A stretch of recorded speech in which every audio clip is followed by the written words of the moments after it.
Sant Joan de les Abadesses va ser un any més el punt de partida de la cursa del TAGA 2040 EVO, puntuable per a la Copa Catalana de Curses de Muntanya de la Federació d'Entitats Excursionistes de Catalunya, que enguany es presentava farcida d'importants novetats, especialment pel que fa al recorregut, que per a la categoria absoluta es va ampliar fins als 27,5 quilòmetres i als 1.928 metres de desnivell positiu acumulat.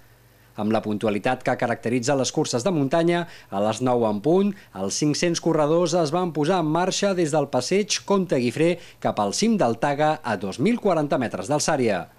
Enguany, la TAGA 2040 era la quarta prova puntuable per la 11a Copa Catalana de Curses de Muntanya FEC i, a més, era Campionat de Catalunya Júnior i Sub-23, fet que va permetre gaudir de la participació dels millors joves corredors de muntanya catalans.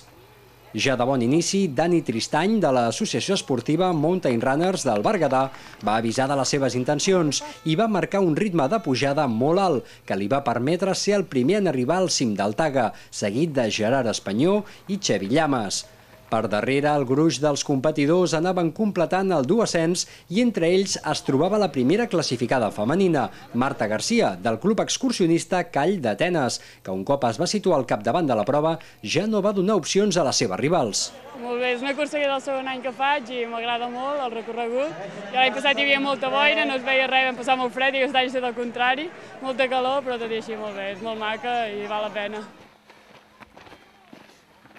El descens va ser gairebé igual de dur que l'ascens i no va permetre cap variació en les primeres places. Hi va dominar amb força solvència Dani Tristany i Marta Garcia en categoria absoluta, Diego Cardozo en sub-23 i Oriol Cardona en categoria júnior.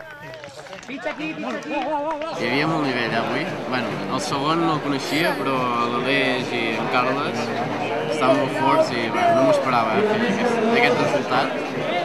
perquè li foten fora també. Després de 2 hores, 26 minuts i 3 segons, Dani Tristany aconseguia el seu primer triomf en el TAGA 2040 EVO, una de les curses per muntanya més dures del calendari català. Tenint en compte com anaven els rivals i com van els rivals, sabia que havia de sortir a rebentar, sortir a mort i intentar treure el màxim avantatge a la pujada, perquè tenint el Gerard i el Pep Vinyes a darrere, gent que puja bé, gent que van ràpid, doncs sabia que havia de treure el màxim a la pujada perquè